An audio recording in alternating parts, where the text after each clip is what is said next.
बिस्मिल्लाहिर्रहमानिर्रहीम। नाज़रीन कराम, मोहतरम मोहतशम काबिल एहतराम ज़ीवकार दोस्तों, अस्सलाम वालेकुम। आज मैं गुलाब की केयर के बारे में आपको बताऊंगा और इसको कैसे इसकी देखभाल की जाती है, कैसे इसको संभाला जाता है और किस तरह इसको स्टार्ट में जब लेके आते हैं उसको दोबारा गमलों में कैसे रीपॉट करते हैं, इनकी केयर क्या है।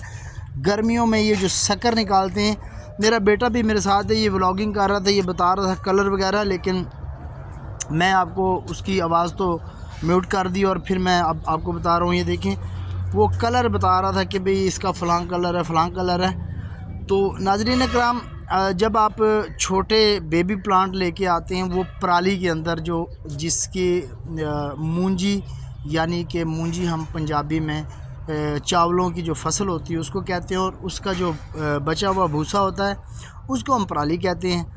तो उर्दू में भी पराली कहते हैं इसको। लेकिन उसके अंदर जब लपेट के गुलाब को ज़मीन से उखाड़ते हैं, लपेट के उसको फिर भेजते हैं, तो उसके बाद इसको जब नर्सरियों में पहुंचाते हैं, उसके बाद इसको ये देखें लिपटा हुआ सारा, और इसको फिर खोल के या इसी तरह आप गमलों के अंदर ट्रांसप्लांट कर देते हैं। तो यहाँ पे इसकी केयर जो करनी होती है वो मैं आपसे शेयर करूँगा। देखें, जब ये इसको ट्रांसप्लांट करते हैं तो इसके नीचे से वाटर शूट निकलता है जो जंगली होता है, जिसके ऊपर ये ग्राफ्ट होता है। जंगली गुलाब के ऊपर बेसिकली ग्राफ्ट किया जाता है गुलाब को। तो उसके ऊपर फिर इसके नीचे से जंगली गुलाब की वाटर शूट निकलती है एकदम से, और वो असल जो ग्राफ्टेड होती है उसको दबा देती है, जिसकी वजह से बाज़ लोगों के फ्रूट प्लांट और रोज़ प्लांट फ्लावरिंग नहीं करते, फ्रूट नहीं करते। फिर वो कहते हैं कि हमारा जो पौधा फूल नहीं उठा रहा या फल नहीं उठा रहा। उसकी बेसिक वजह भी यही होती है। तो यहाँ पे एक केयर ये करनी है कि जब भी आपका जंगली गुलाब निकलता है नीचे से, उसको काटना होता है। उसको काट के आप अपने ओरिजिनल ग्राफ्ट को जो है, जिस पे पेवन जिसको कहते हैं, वो बचाना होता है। फिर ऊपर उसके कनोपी अच्छी बनती है और फिर वो जाके आपका बहुत सारा फ्लावर करता है। एक तो क्योंकि जब वो वाटर शूट निकलती है जंगली, वो खुराक बहुत ज़्यादा लेती है। खुराक ज़्यादा लेने की वजह से आपका पौधे पे फूल जो है वो नहीं आते। और दूसरी बात यह है कि जब आप अपने गुलाब को लगाते हैं तो उसकी जो ज़मीन में लगाते हैं तो वेल एंड गुड। अगर आप पॉट में लगाते हैं तो फिर उसकी जो सॉइल है उसका मिक्सचर आपने अच्छा बनाना है, वेल ड्रेन बनाना है, ताकि पानी जो है ना ज़्यादा स्टोर ना हो, जिसकी वजह से पौधे की रूट्स गल जाती हैं। ये देखें, सो हमारे पास 10-15 हज़ार जो है ना गुलाब वो पड़ा है।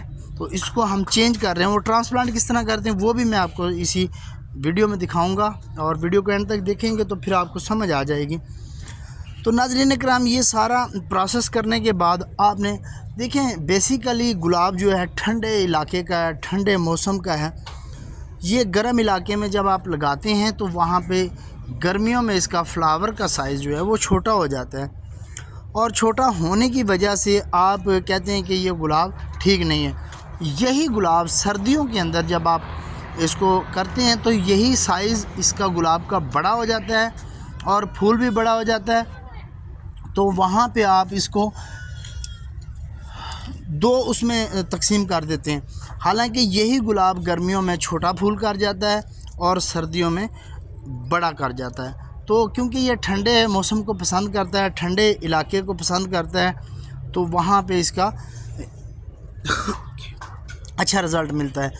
तो इसलिए आप जब भी गुलाब लगाएं तो उसको थोड़ा सा गर्मियों में अगर गमलों में लगाते हैं तो शेडी एरिया में रख दें, वहाँ पे फ्लावर जो है ना इसका साइज़ ठीक रहेगा, क्योंकि ठंडक वहाँ पे मिलेगी।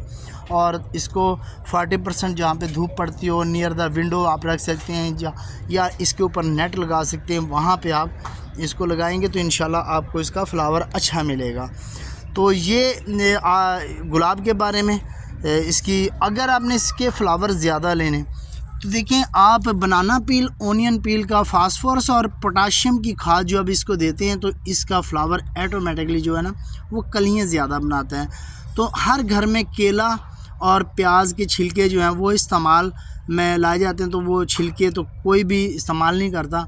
वो अगर आप पानी के अंदर डाल दें तो लिक्विड की सूरत में आपको खाद मिल जाएगी। अगर आप उसको 2-4 दिन या 10 दिन 20 दिन महीना आप रखेंगे तो वो बहुत अच्छा और बेहतरीन आपका लिक्विड फर्टिलाइज़र ऑर्गेनिक तरीके से तैयार हो जाएगा। तो इस तरह आप उसको अगर बना के इसको इस्तेमाल करते रहेंगे तो इंशाल्लाह आपके फ्लावरिंग जो है ना वो बहुत ज़्यादा होगी, क्योंकि फूलों की डोडियाँ बन जाती हैं और फिर उसके साथ ही आपके बंच की सूरत में बहुत ज़्यादा फ्लावर निकलना शुरू हो जाते हैं। ये ट्रांसप्लांट जैसे हम कर रहे हैं, ये आपके सामने गमले हैं, ये देखें, ये सारे जो बच्चा बता रहा है ये सारे ट्रांसप्लांट किए हैं और ये सेट हो गए हैं। जैसे आप बड़े गमले में लगाते हैं तो फिर वो सेट हो जाते हैं। तो इस तरह आपने, ये देखें, ये गमला है, इस गमले के अंदर ये 10 इंच का 12 इंच का गमला गिना जाता है, लेकिन इतना होता नहीं है। तो नर्सरियों में ये इसी हिसाब से गिना जाता है कि भाई ये 10 इंच का गमला है प्लास्टिक का। और इस तरह ये सारे पौधे हम अपना गाय बगाए जो है वो ट्रांसप्लांट करते रहते हैं। इस तरह इसको रखना है, नीचे थोड़ी सी मिट्टी डालनी है और फिर आपने इसको गमले को मिट्टी से भर देना है। तो इस तरह ये सारे पौधे हम बदल के रख देते हैं और फिर इसका रिज़ल्ट रहते हैं। तो ये छोटी सी इन्फॉर्मेशन थी, और वीडियो आपको अच्छी लगे तो वीडियो को लाइक, शेयर और कमेंट्स कर दीजिएगा, और बेल आइकन को दबा देंगे तो आपका और हमारा मोहब्बतों भरा सफ़र जारी और सारी रहेगा। इंशाल्लाह ये इसी तरह की इन्फॉर्मेशन मैं आपको देता रहूँगा, दिखाता रहूँगा। फ़ी अमानुल्लाह। अल्लाह आप सबका हामी और नासिर हो।